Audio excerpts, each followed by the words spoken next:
Ikhwani wa akribai rahimakumullah jami'an.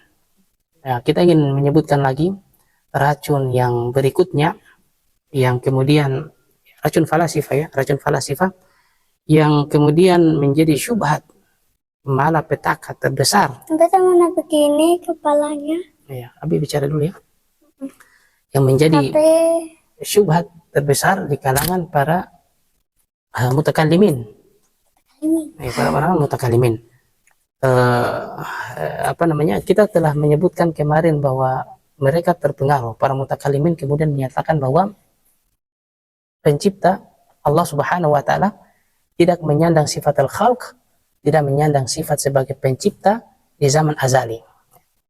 Sementara para falasifah itu menganggap tetap pencipta sebagai pencipta, oleh karena itu dia muncul dengan ciptaannya. Tetapi ini repot juga ya, karena kalau tiba-tiba sama muncul begini, di zaman azali sudah ada pencipta dan ada ciptaannya, nanti apa yang menjadi alasan, misalnya ini pencipta ya, apa yang menjadi sebab bahwa dia pencipta? Nah, sama-sama muncul. Sama-sama muncul. Kenapa ini harus menjadi pencipta dan ini harus menjadi khalik? Apa sebabnya? Apa alasannya? Ya, itu yang menjadi syubhat juga yang tidak terpecahkan di kalangan falasifah. Kalau dalam pembahasan apa namanya? Ada namanya tarjih bila murajjah. Tarjih bila murajjah. Mereka merojihkan, menguatkan bahwa ini pencipta dan ini makhluk bila murajjah, tanpa sebab yang jelas. Pokoknya begitu, ini pencipta, dia pencipta, ini makhluk, itu aja. Tidak ada alasannya, tidak ada sebabnya. Tarjih bila murajjah. Ini juga sebenarnya ada dalam akidah para mutakallimin. Ya, ada dalam akidah para mutakallimin. Ya, oleh karena itu Al-Imam Ibnu Taimiyah rahimahullah itu melihat para mutakallimin ini ingin ya memerangi para falasifah, ya, baik itu Mu'tazilah, baik itu Asy'ari, sama-sama ingin menggebukin ini para falasifah, tetapi justru mereka terjatuh dalam kesalahan yang lain. Mereka ingin berbeda jauh dengan konsep para falasifah, tetapi jatuh dalam kesesatan yang lain.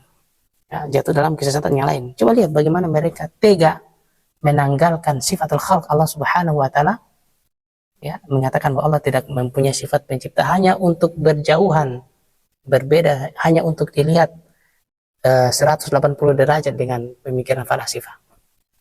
Mereka mengambil pemikiran yang jauh dengan falasifah, tapi saking jauhnya jatuh lagi dalam kesesatan yang lain. Oleh karena itu, Syekhul Islam Ibnu Taimiyah rahimahullah mengatakan bahwa para mutakallimin ini, Asy'ari dan Mu'tazilah ini ingin menolong Islam dari racun filsafat, tetapi mereka justru terjerumus dalam kesalahan yang lain.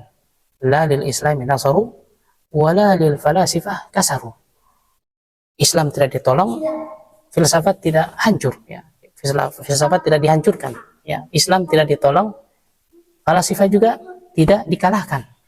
Tetapi mereka justru teracuni, ya, mereka justru tersesat dalam hal yang lain.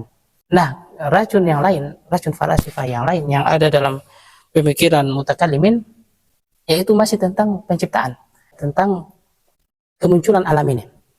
Nah, para mutakallimin kemudian mereka katakan bahwa alam ini diciptakan dengan sekali ciptaan. Alam diciptakan dengan sekali ciptaan. Ya. Nah, bagaimana jadi ayat Al-Quran yang mengatakan bahwa Allah subhanahu wa ta'ala menciptakan langit dan bumi dalam 6 masa. Fi sittati ayyamin tsumma stawa 'alal arsy. Allah menciptakan dalam 6 masa ini langit dan bumi. Kenapa bisa mereka mengatakan satu kali ciptaan saja? Macam-macam alasan mereka ya, dengan pemikiran dan akal yang mereka bangun, dengan ru'yu yang mereka punya. Mereka katakan ya bahwa Allah menciptakan itu di zaman ruh misalnya ya, di zaman arwah itu sudah diciptakan satu kali semua. Nanti baru kemunculannya di alam nyata itu dicicil ini dulu, tapi semua sudah diciptakan satu kali. Ini lebih aneh lagi ya. Kalau begitu ya bagaimana ya? Ya pokoknya ini lebih tidak masuk akal. Dengan pemikiran seperti ini berarti kita sekali diciptakan dengan Adam ya, satu kali kita dengan Adam itu satu kali penciptaannya. Dan tentu kesesatan ya, kesesatan. Nah, kenapa bisa mereka meyakini bahwa Allah Subhanahu wa taala menciptakan alam raya dan segala sesuatunya dengan segala ciptaan, ini dia syubhatnya. Karena mereka menganggap bahwa Allah sebagai pencipta tidak boleh mempunyai tujuan, tidak boleh mempunyai ghayah ilal hikmah. Atau kita bahasakan begini, bahwa kalau kitab yang berakidahkan akidah salaf, kita yakini bahwa Allah menciptakan sesuatu, kejadian di dunia ini, dan Allah menciptakan langit dan bumi dengan tahapan-tahapan, itu tentu ada hikmah dan tujuan yang Allah Subhanahu wa taala maksudkan. Ada hikmahnya, bukan untuk Allah tapi untuk kita sebagai makhluk.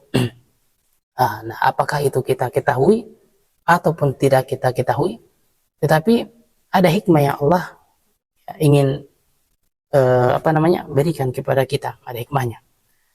Nah, akan tetapi ini menjadi tidak bisa dicerna oleh para mutakallimin.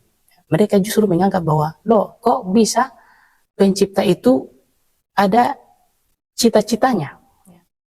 Kalau ya artinya mereka berpikir begini, kalau kita manusia ingin mencapai cita-cita, ya jelas karena kita manusia, kita tidak mampu, kita harus berproses dulu, proses-proses sampai dapat cita-cita kita. Tetapi bagi pencipta ini muskilah ya, mereka berpikir begitu. Bagi pencipta ini masalah, ada cita-cita, ada hikmah yang hendak dicapai oleh pencipta, ini masalah. Berarti ada sesuatu yang melombai, pencipta. Dan ya pencipta tidak boleh dilombai oleh sesuatu. Ya, yang dilombai oleh sesuatu itu adalah hadis, ciri makhluk. Kalau pencipta tidak boleh dilombai oleh sesuatu. Oleh karena itu mereka katakan bahwa Allah Subhanahu wa taala itu tidak menciptakan dengan hikmah. Tidak ada tujuan yang Allah ingin capai. Ya, tidak ada tujuan ya. Ya, karena kalau Allah ingin mendapatkan hikmah, justru hikmah itu yang harus mengejar pencipta. Begitu cara pikir mereka. Sehingga mereka menafikan hikmah dan ghayah dan tujuan dalam penciptaan.